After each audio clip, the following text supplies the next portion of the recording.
pessoal, tudo bem? Aqui Alcibar Paz.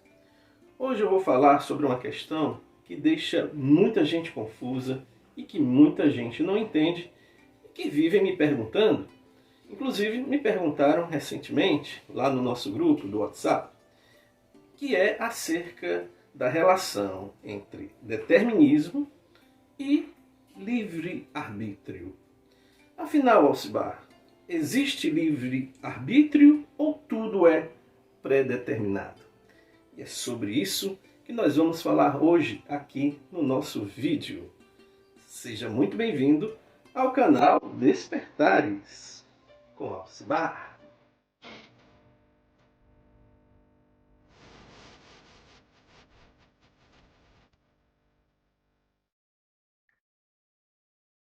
Mas antes de continuar, quero pedir a você que não esqueça de dar o seu like, se inscrever no canal, compartilhar esse vídeo nas suas redes sociais e com os seus amigos. Então, vamos lá à nossa explicação. Então vamos lá. Você tem aqui o quadro do livre-arbítrio versus determinismo ou predeterminismo. E aqui você tem os quadros dos níveis de livre-arbítrio, que eu abreviei por LA. Então, todo espírito, ele nasce, na sua origem, ele tem basicamente o mesmo nível. Então, todos são criados fundamentalmente com as mesmas possibilidades e com o mesmo nível de livre-arbítrio, que eu dei aqui um número de 10, que seria o nível máximo ou absoluto, mas que você pode imaginar que seja 100, seja 1000, tanto faz. Aqui é o máximo de livre-arbítrio que o ser humano pode ter. O ser humano que eu digo, o espírito. Obviamente que todo livre-arbítrio ele é limitado. Então é o máximo de liberdade que o espírito pode ter dentro da sua limitação, obviamente. Então imagine que a jornada do espírito, desde a sua concepção, não estou falando da concepção, não da concepção humana, mas da concepção original, né, desde quando ele é gerado, a partir do absoluto, ele começa com o nível 10 de livre-arbítrio. Certo? Então, nesse nível 10, aqui ele tem 10 possibilidades de escolha.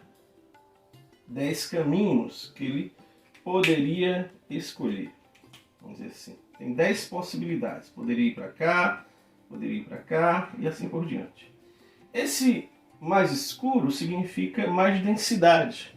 Significa mais escuridão, mais maldade, mais instintivo.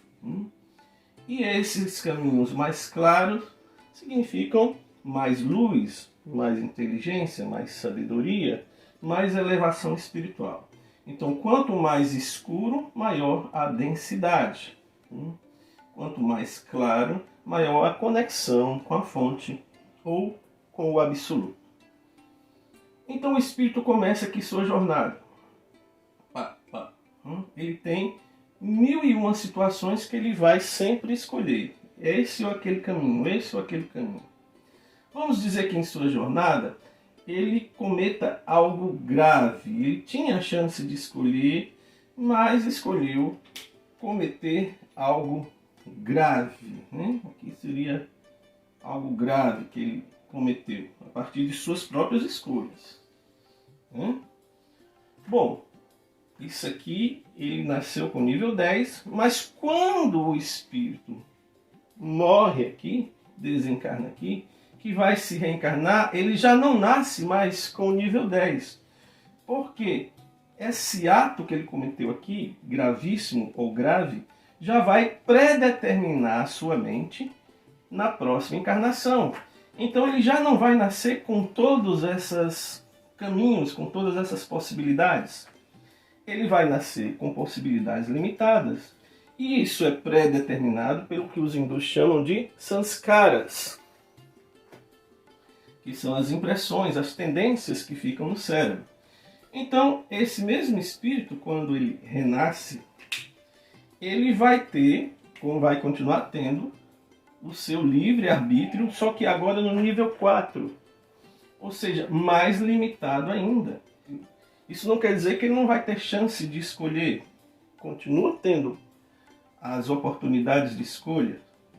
Todavia, elas são bem mais limitadas. E aqui, por exemplo, ele tem um grande caminho aqui um pouco mais escuro e tem outros caminhos, são decisões e escolhas, mais escuros ainda, só que mais largos. E aqui ele tem um caminho mais claro, só que ele é mais estreito. Significa que para escolher o caminho da luz, uma vez que ele mesmo já limitou essas possibilidades, vai ser muito mais difícil para ele. Ele vai ter que ter muito mais energia para poder escolher um caminho diferente desses aqui mais escuros. Por quê? Por causa da pré-determinação que já foi estabelecida na encarnação anterior. Não quer dizer que ele não possa escolher esse caminho da luz? Pode. Só que vai ser muito mais difícil para ele. Mas os caminhos continuam abertos, só que mais limitados. Vamos dizer que ele, mesmo assim ele continua escolhendo o caminho da escuridão. Ele, com preguiça, por delinquência, se sentiu melhor, mais identificado com o caminho da escuridão. Que é o caminho quando eu digo escuridão, da densidade. O caminho do instinto, né? O caminho da maldade, entre aspas. E aí, quando ele novamente escolhe esse caminho, uma vez que o caminho da luz para eles é muito mais difícil agora para ele seguir, o que ocorre? Quando ele morre e renasce, o nível dele vai diminuindo. Então aqui ele já não está mais no nível de livre-arbítrio 4, e sim no nível de livre-arbítrio 3. E novamente nesse caminho aqui, os caminhos da escuridão vão se parecer muito mais fáceis para ele do que os caminhos da luz. Novamente, não quer dizer que ele não tenha a capacidade de escolha. Ele tem, só que essa capacidade vai se limitando. E aqui a luz é bem apertadinho, bem pequenininho, e o caminho da escuridão é bem largo, né? Que é o que Cristo diz, né? Largo é o caminho que leva à perdição. Novamente, se ele escolher a escuridão, o nível de livre-arbítrio dele diminui mais ainda quando ele renasce. E aí nós temos aqui só um caminhozinho bem apertado, né? Está no nível 2 de livre-arbítrio, e um grande caminho, né?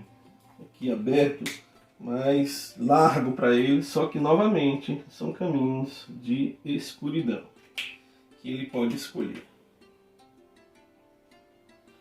Aí você pode me perguntar: sim, Alcibar, então qual seria a solução, qual seria a salvação para esse espírito que já vem pré-determinado, né, com poucas chances de escolher a luz e com grandes chances de escolher a escuridão?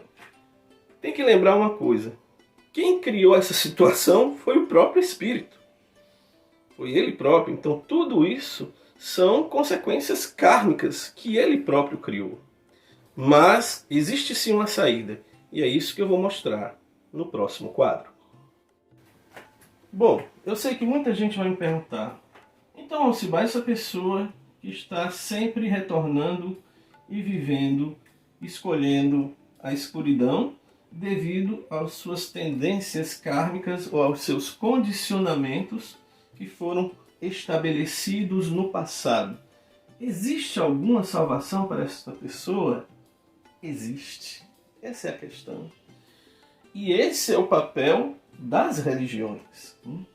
Por exemplo, as próprias religiões conservadoras, tradicionais, elas têm esse papel de trazer essas pessoas que estão na escuridão das drogas, escuridão do crime, escuridão da maldade, da violência e da doença mental também, da síndrome de pânico, da ansiedade, da depressão.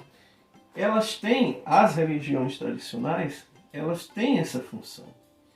O que eu estou querendo dizer para você é o seguinte: por mais que seja a escuridão, por mais que a pessoa tenha escolhido realmente os caminhos da escuridão, sempre haverá uma possibilidade de escolher a luz. Sempre. Mas por que, Alcibar? Porque na realidade a luz nunca deixou de chegar até aqui. Mas os condicionamentos criados pelo Espírito, o impedem de ver a luz, mas ela sempre está presente. Em outras palavras, a escuridão está dentro da própria pessoa. Essa escuridão foi criada pelas suas próprias atitudes, por suas próprias escolhas feitas no passado. É isso que se chama karma. E é isso que vai predeterminando a vida da pessoa. Em outras palavras, mesmo para quem está numa escuridão muito grande, a graça divina, vou colocar aqui como graça, né?